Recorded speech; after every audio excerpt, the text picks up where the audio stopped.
Safety. We all want safer roads, and with the advent of cruise control, adaptive cruise control, lane centering, there are a lot of vehicles coming out right now that have a second layer of attentiveness that's available to drivers. The concern, of course, is over-reliance on these systems, which would then bring the driver's attentiveness below the average human level. So companies have come up with different eye tracking and steering wheel inputs and nags to kind of counteract this and make sure that the driver is still engaged. And when enabling any of these systems, it's important to read the instructions, the disclaimers you're agreeing to, understanding what the car is capable of and what the car will be doing and what you need to be responsible for and looking out for with each new software update and each new thing you agree to. And at this point, with all of these systems, it's important to understand that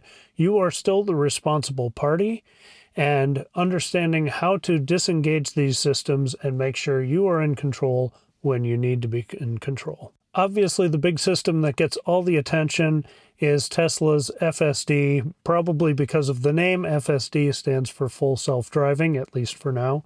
But it is still in a beta stage.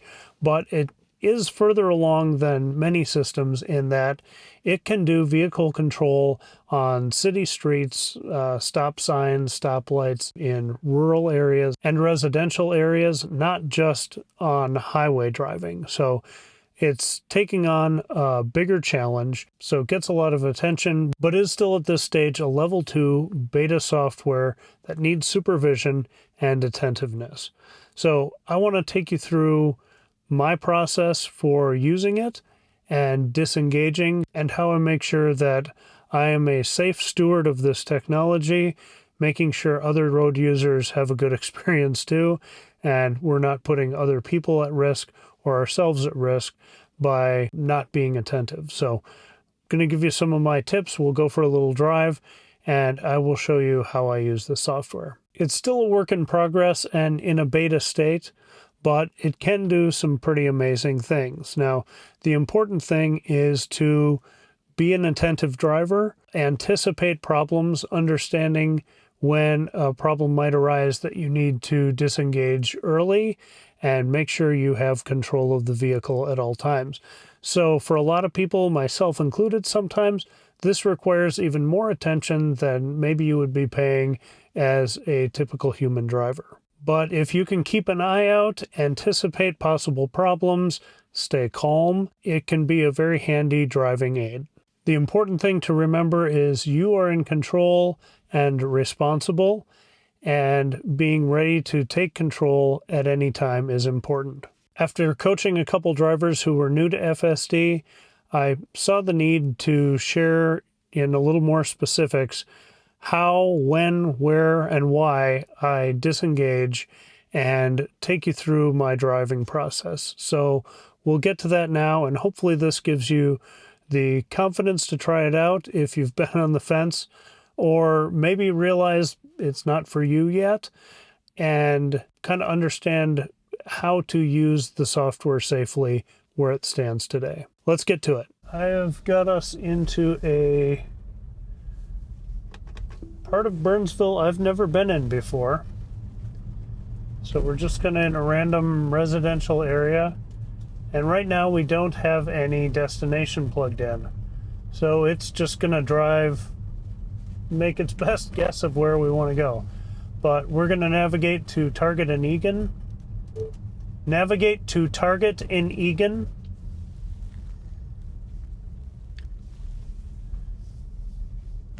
So let's see, we're coming around the corner. And we've got a garbage truck here. It's going around a little closer than I might, but there's no one around. And the truck wasn't moving, so I chose not to disengage there. Now it's got the map plugged in. It knows where we want to go, and so it's figured out its best route. As you can see there, as we cross the corner, we went over a little bit of ice. My tires are not great, and so sometimes with my car, that will cause some slippage, and I'll have to take over. Again, I'm keeping the speeds relatively low here. It was a four-way intersection, but no stop signs, so a little bit of slowing for that, but it took it normally. There's not a lot of traffic. It's the middle of the day on a Tuesday. So other than garbage trucks, we shouldn't be seeing too much traffic here in the neighborhoods. Now, an interesting thing you'll find while testing beta is that it will not always take the most human intuitive routes.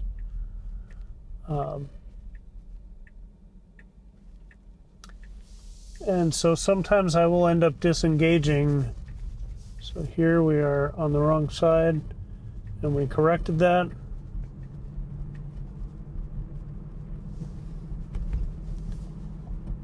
And again, had other cars been present, I would have been quick to take over. We had a gap in traffic there, so there are times where you can let it try to figure itself out and still do that safely.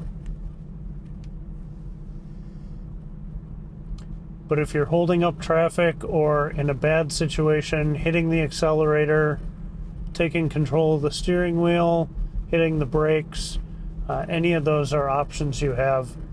Pushing up on the stalk, all options you have to take over or disengage in the middle of a move, and it's not difficult to do that. You'll see I have one hand on the wheel. That's usually how I drive, depending on the situation. Nice stop there, and then decent acceleration out of it. Took enough time to make sure that it was safe. And this is actually, looks like it's going to have us take the highway. Now, when we get on the highway, actually, I think I will disengage here so we don't use the highway, because FSD is only city streets right now. So I just tapped the brake, and now I have full control again. And I'm going to get us to a place where it's going to route us, not using the highway. That would have been fine, but the highway isn't what we're demonstrating, and that system on this version is still the old Navigate on Autopilot system, so it works well, but not really what we're demonstrating here today. So here you can see we've rerouted. Now I've engaged beta again. I do have an offset set to my speed limit, and I have that set up mostly for highway driving, where the typical speed on the highway is 5+ miles an hour over the speed limit, at least around here. But for beta, especially in neighborhoods, I like to roll that back to the speed limit or even lower.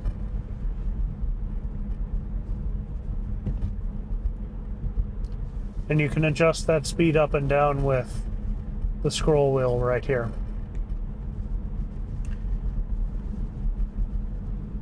Now we're coming up to someone pushing a bicycle. You'll see beta does see that.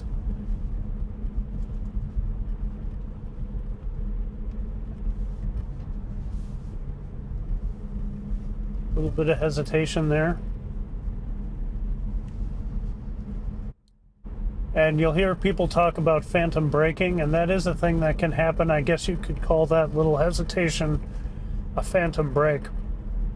And so most of the time when I'm driving with beta, I've got the one hand resting on the wheel, and then my foot is hovering over the accelerator.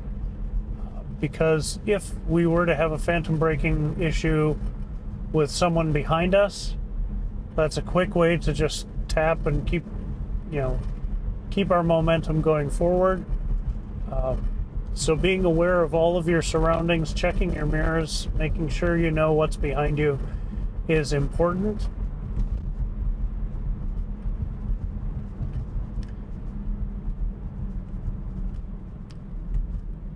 And here we went right into the correctly into the right turn lane. And we've got a big snowbank here. And I am looking over to the left before we turn. This will turn on red. You see the blue bar. That's how far it's going to creep out. And we are clear, so I'm tapping the accelerator because there is no traffic. And it was okay to go. So that is an intervention, but you know, I want it to drive like I would, and when I see it's clear, I'm going to give it the encouragement to accelerate.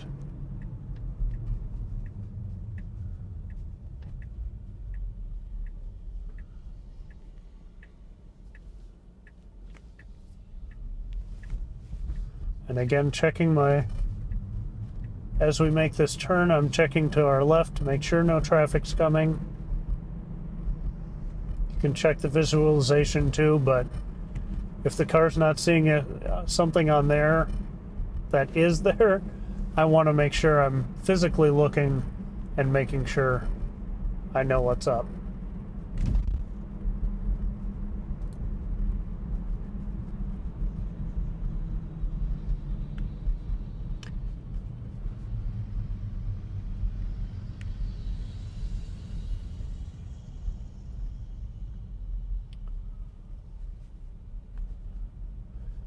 And here on these bigger roads, there is a little bit of moisture on the road, but not ice per se. But I am always keeping an eye on what are the road conditions, what does the car think the road conditions are. And on a lot of really snowy days, especially with the tires I have, like I said, they're not good. I don't have winter tires on here. So a lot of the big winter days, I won't even engage this.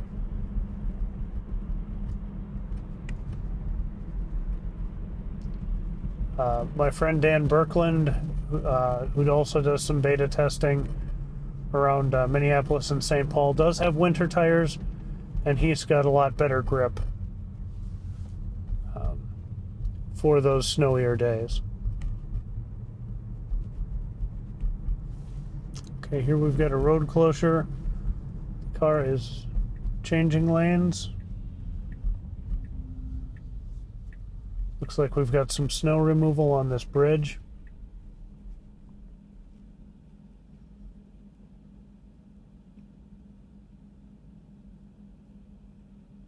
So again, you know, unexpected lane closure. It changed lanes to go around it, did so in a safe manner. But again, I am kind of keeping an eye on the mirrors and what's around me. So I know when it's trying to do a safe maneuver that it is actually safe.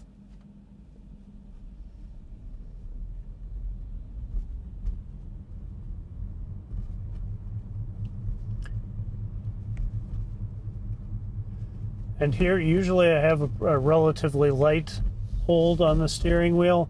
Here my grip is a little bit tighter, and I'm going to give this guy just a little more space. Beta was going around that perfectly fine, but he was signaling people move further over, and obviously it's a human in a traffic lane. I'm going to give them an extra wide berth and take over there. Here, for some reason, heading this way, and this is part of the reason I chose this route, it likes to try to get into these earlier turn lanes than it needs to. See here, it's doing it again. And I just move the steering wheel over, and it disengages, and I tap to put it back in. So those are incorrect paths it wants to take. I don't let the car actually get into those turn lanes.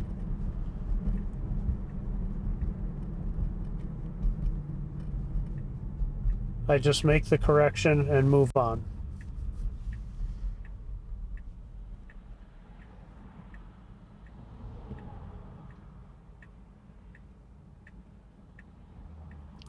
And that's why having your hand on the wheel is important, because you can just do that, you know, little tighter, little move, whatever you need to for a correction.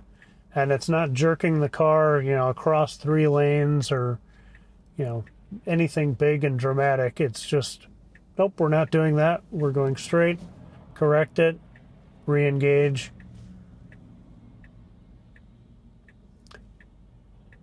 And those early turn lanes were something that I think were solved in an earlier update.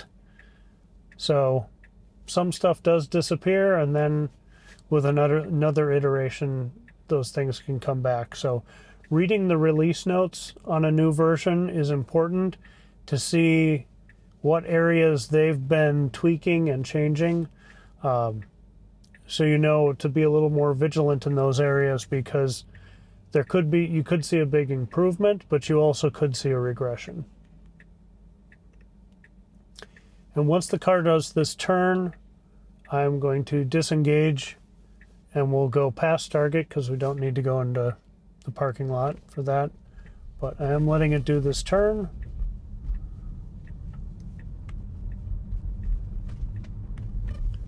And then I'm going to end trip and just... And I'm taking back over. So again, nothing dramatic, nothing concerning, just ended the trip, took over, and now I'm using the, I guess cruise control is still on. I can bump the stalk up once, and that will disengage that, or hit the brake. But somebody was kind of behind me, so I don't want to hit the brake. And we're actually passing by a site that will be getting superchargers here once all that snow clears. So that will be nice. Let's continue on. Navigate to the Minnesota Zoo.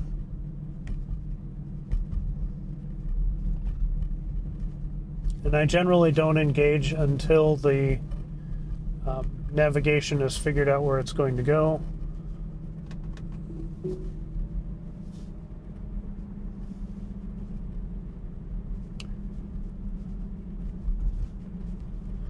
I don't know if you noticed on the screen there, it did turn that other car blue. So if it had tried to go in front of us, we would have stopped for it.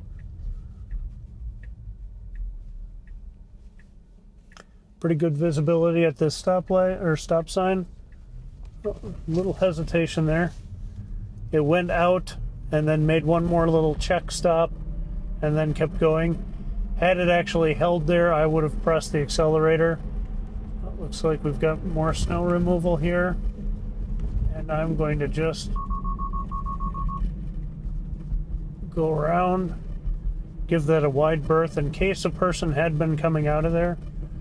We were fine. Beta was doing fine. The beeping you heard was once I took over and disengaged. I went over the yellow line intentionally to give those workers a wider berth, like I said. And the car was warning me I'm crossing the yellow line. So there's a situation where, you know, a lot of people might not disengage. Maybe you wouldn't have to disengage. But my preference is to give people, especially in like work sites, things like that. And that was just a wider turn than I would have liked. So I took over there.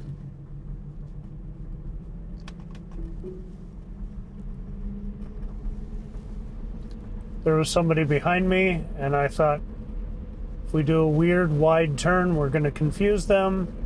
I don't like confusing other drivers, so I disengaged and took over for the end of that turn.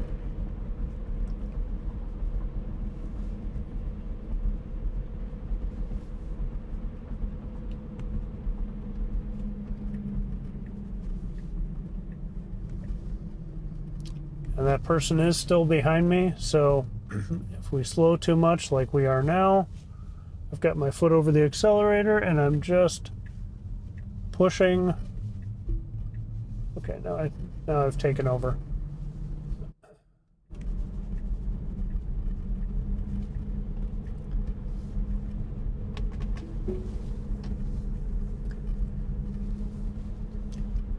And like I said, we've got somebody right on our behind. I'll show you that. Well, they look a lot further behind us than they are in the camera view, but I don't like annoying or confusing other drivers. So that's when we were coming to a pretty gradual stop there in the turn lane with no real reason to stop. I was hitting the accelerator and then eventually did finish that turn. Could it have done it? Yes. Is it worth confusing that person? No, not to me.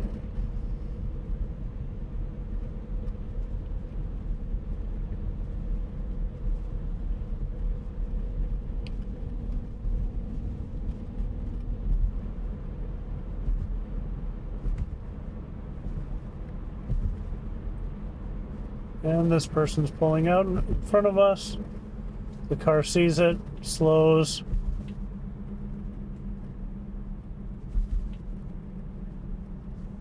And that was very gentle. No worries about that.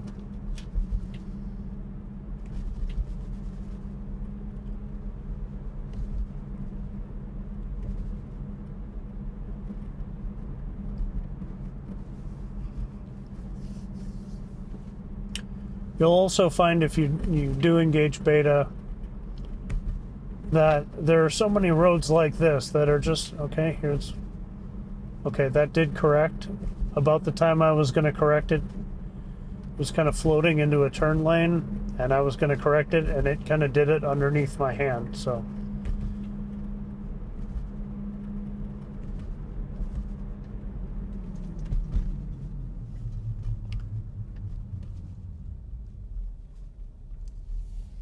Okay, that person's out of our way, so I'm hitting the accelerator. Again, someone was behind me. I guess they've turned off too, but. And here with the snowbank, got that turn lane confused. I corrected that. Make sure it's safe to go. And so a lot of times if I do a correction like that, a lane correction right before a turn, like that, I will continue the turn. We're going to end our trip here. And then navigate to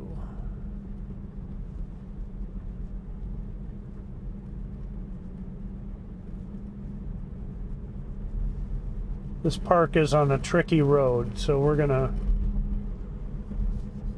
navigate there.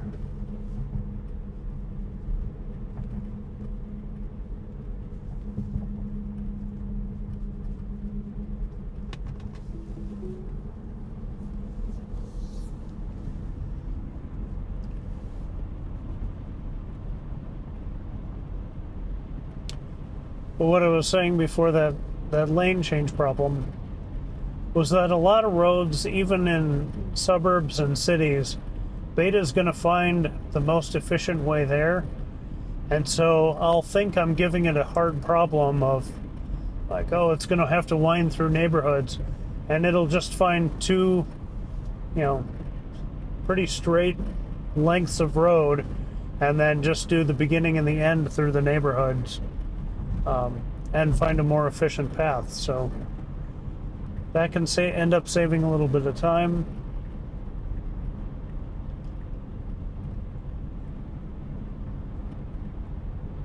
But it makes some of these challenging routes not very challenging.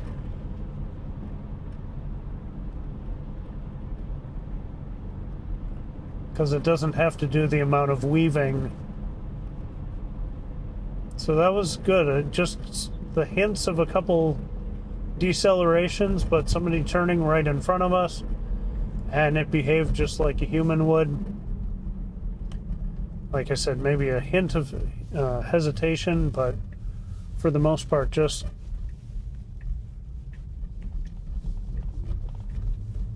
understanding that that car was going to fully cross our path and not be an obstacle. Here we've got quite a bit of glare coming off the roadway, so it did want to kind of stop and figure that out and see if that was something in our path or not. We've still got that glare. I don't know if it's going to come through in the cameras from the wet road.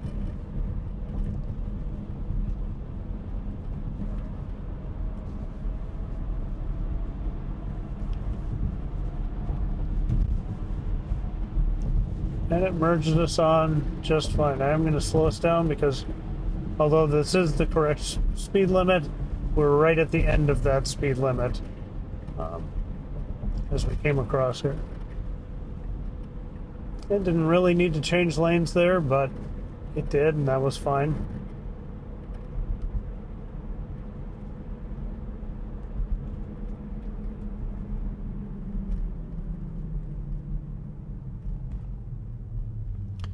And most of this mundane driving is really pretty good, where it saw the truck in front of us, slowed appropriately, comfortably, and didn't have to worry about it.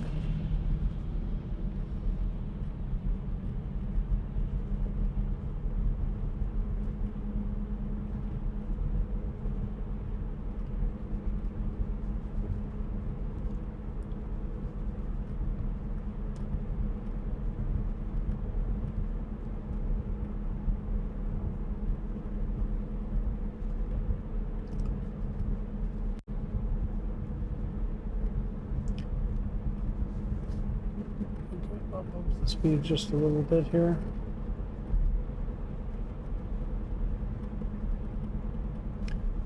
And hopefully through that camera you can see my hand is just resting here on the steering wheel.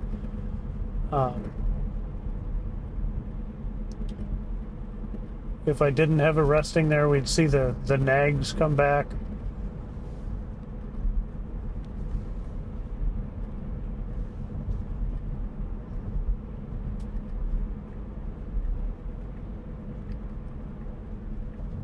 And again, as it's choosing to change lanes,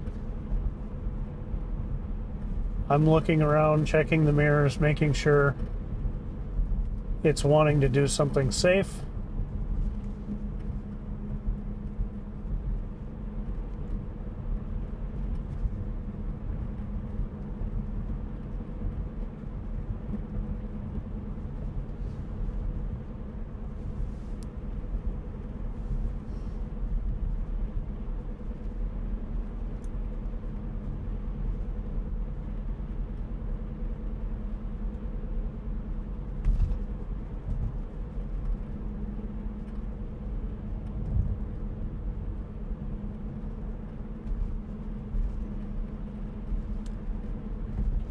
So like I said, you do still see, if I take my hand off, you would see the blue nag, and sometimes it'll pop up a little icon of, apply pressure to the steering wheel, make sure your hands are on the wheel, like it does with the other autopilot features. But generally, my hand's on the wheel, just resting there, and I will apply more pressure if it asks for it, but I don't get a lot of nags because my hand is comfortable on the wheel.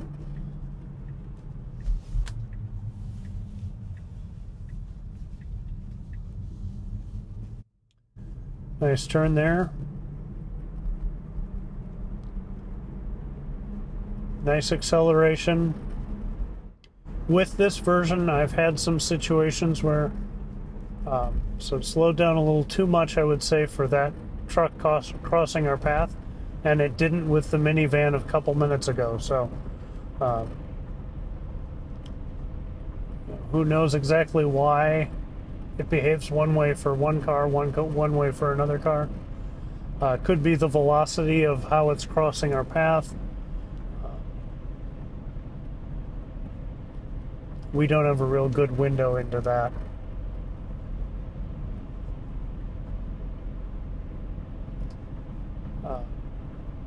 But I will say one of the things I've noticed on this build, this software version, is sometimes after it gets 3/4 of the way through a turn, it's like, all right, we can go, and really hits the accelerator. And sometimes that's just too much, but today most of those turns have been pretty smooth and I haven't had an issue with it. The road we're about to turn onto, though, has given FSD fits from the very first build, because there are strange turn lanes off of it, lanes start and end. So this will be a little challenge as we get close to this, and then I think that will be probably the end of this video, because you can see most of what coaching beta is keeping a hand on the wheel, keeping your eyes moving, your head on a swivel to make sure you know what other traffic is around you. Be ready to accelerate or brake whenever it's appropriate. Basically, treat it like you're going for a drive yourself, and when it does things that you wouldn't do on this drive, correct it. Whether that's, not getting in the right lane, or not leaving a person enough room, or a pedestrian comfortable enough room. Just correct it as if you were driving yourself.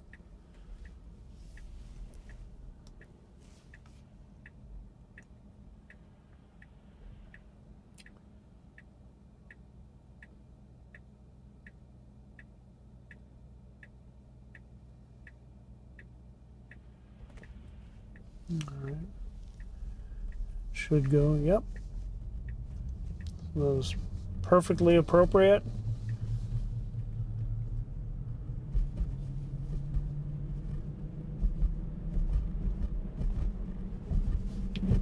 Back the speed down just a little bit. Like I said, I've got that offset set to my speed, so it wants to go a little faster than. And here we are getting into a turn lane, which we don't want to do. So I'm correcting that, getting into straight lane. And I was 90% sure there was nobody behind us, but I did do a double check in the mirror. Here again, it's wanting to turn too early. Correct it, turned it back on. But I wasn't 100% sure that there wasn't anybody that would be impacted by me cutting back over to the straight lane. So I did a visual check and made sure that before I made that correction, that the way was clear. And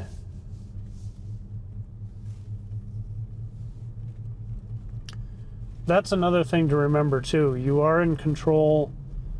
If somebody had been there and I wasn't comfortable getting in front of them, a very easy thing I could have done is just stayed in that turn lane, made the turn, and come back, done a U-turn further down the road or whatever. Made that change. Sure, it would have, maybe taken me a block out of my way, but, again, that's the behaving responsibly. If you're in a turn lane and can't get out of it, just make the turn. And, the navigation is so good, it's going to navigate you back. So even if you're in an area you're not familiar with, you can easily find your way back toward your destination if you have to take an unexpected turn. Always keeping that safety in mind. I do a lot of testing with new versions on this road because it is such a cluster of disengagements coming up this drive, that I like to see how each new build will handle it. And like I said, some of them have gotten rid of those early turn problems. I don't know if that's map data, anticipation programming, or why it does that, but now here that was a little. So this lane is kind of shrunk because of the snowbank, and so it made the turn, but then realized it was right on top of the yellow line and didn't know what to do and disengaged. So I heard that chime, knew I'm going to have to complete this maneuver, and I did so. And there again, as it was hesitating at that stop sign, had there been somebody behind me, I would have hit the accelerator, and being able to see that the way was clear, I would have taken over had I needed to.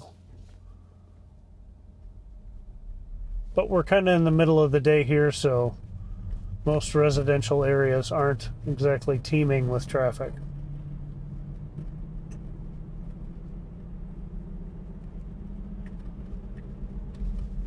I did pick the appropriate lane for the way we're going to turn.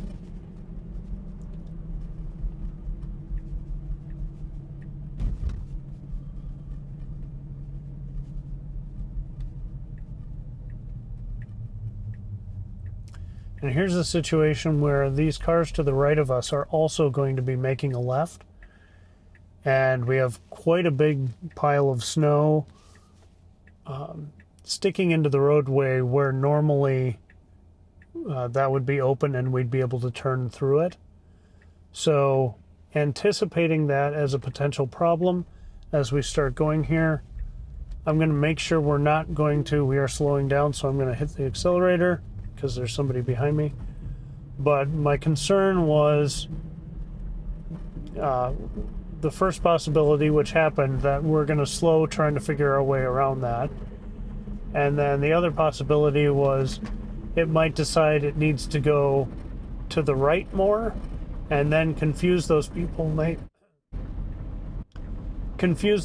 making the wider right turn and kind of get in their way. So, as the human and being in charge, I was able to see that kind of mound of snow out there, understanding that there are a series of issues that could come up because of that, and being ready to intervene when and if any of those took place. And one did.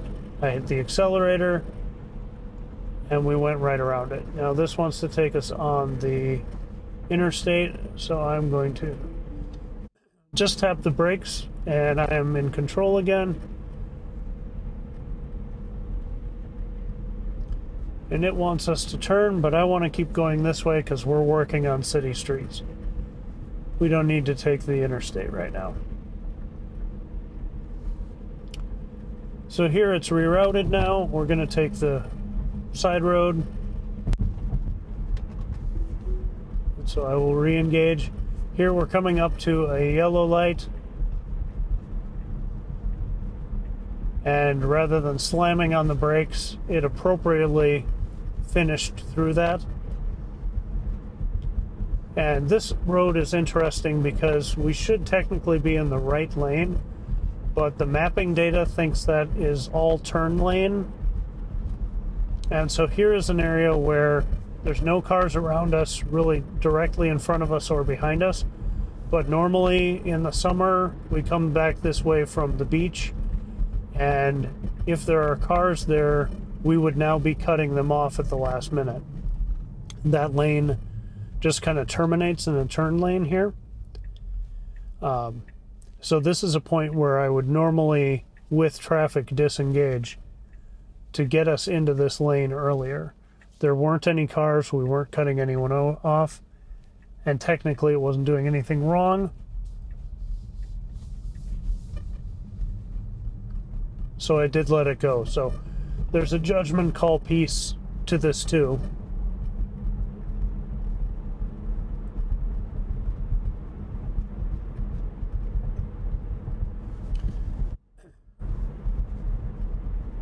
In one of my last videos, I talked about how, like I said, this is a stretch of road where I'll take my daughter to the beach. There's a lake nearby, and this is a road we come home on often.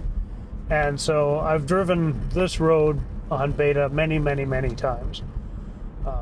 And in one of my previous videos, I was talking about how, sometimes with kids, you have to engage with them in the back seat, in the car seat, and reach back. And I said, there's places where once you get familiar with how it behaves, it's okay to do those kind of things. And I think the impression that statement gave, someone was very concerned about safety when I mentioned that. I think the concern people have when you say things like that is that you're going both hands in the back seat, back turned, for an extended period of time. And really what the usual situation is, like I have now, my hand is on the steering wheel, and I know, okay, we're passing an intersection. This is a relatively safe space, and I can turn with my hand on the wheel and one eye still looking forward, that I can, hand my daughter something or, take something out of her hands. And I know if the steering wheel moves, I've got a hand on it. If it suddenly, seems like it's doing something it shouldn't, I can either, stop it from doing that, or bring, my full attention back to, what it thinks it's reacting to. And so, if you're a parent, even before driver assistive technologies, there are moments when you've done that or had a passenger, a spouse or whatever, hold the wheel while you grab something. And in the past, obviously, that was still a dangerous move, but now there is an extra set of eyes on the road as well. So, not recommended, and especially when you're new to beta. When you first download it, really your first drives should either be alone or with someone who's familiar with testing it and can give you advice and coaching and input as you're doing it. But your first few drives should definitely be without any distractions and just getting a feel for how it behaves, and being very ready to disengage and take over. Definitely err on the side of disengagement. And while I say that, one thing testing beta has really shown me is how confused actual humans get. You'll see, the car has to slow down because someone is making a U-turn in front of you, or doing something bizarre, or realize at the last minute they need to get in a different lane, and so they're kind of half in their lane, half in your lane. Different human situations you need to work around. Beta is very good at finding and keeping track of pedestrians, and so I've had several times where it's slowed down or even come to a stop, and I've been like, what's going on? Should I accelerate? And then I'll see a person I didn't see because of the A-pillar. I will see there was somebody, trying to cross the road or something. And, Beta was just being more polite than I would have been and more attentive than I would have been. And so you have a handful of situations like that. You have a handful of situations where you see how bizarre humans drive, and realize that some of the idiosyncrasies that Beta has that you can easily correct if you're doing it right. You see that it adds a layer of safety to how you are driving. And I am just going to back the speed down because there is, again, we got a lot of work crews clearing the snow.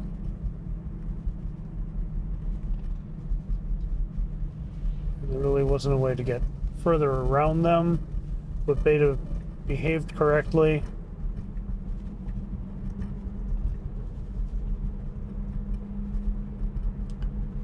And it obviously would have had to slow for the person in front of us, but just to be safe there, again, I backed down the speed and moved my foot from the from hovering over the accelerator to hovering over to the brake to make sure I could make any corrective move really, really quickly.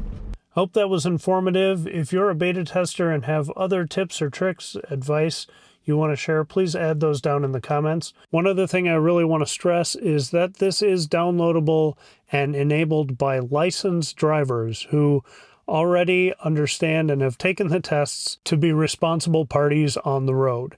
And so if they are testing it right, not doing crazy things for YouTube clicks, if they're being responsible with it, you shouldn't know following one of these vehicles whether it's on FSD or not, because before it makes a mistake, that responsible person should be taking over. One other area we didn't cover in this video that I want to give special attention to is the merging onto highways and things. But as of now, the highway software is a different branch of autopilot, and sometimes that handoff from one system to another can be a little sketchy. And so that's an area where I am, again, very, very attentive and make sure I am ready to take over and make those merges, just because there is that big disparity of speeds between city streets and interstates. So watching those handovers and being ready to take control responsibly, calmly, and merge properly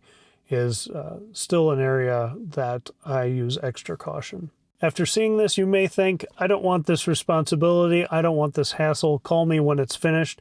And that's a very valid point. Being a beta tester might not be right for you. Even though the tech is cool, you might very well want to wait until it's polished and not in a beta state and available to everybody. And if you're that type of person, then just wait. If you're really curious, maybe subscribe for a month. If your car has the hardware, subscribe for a month.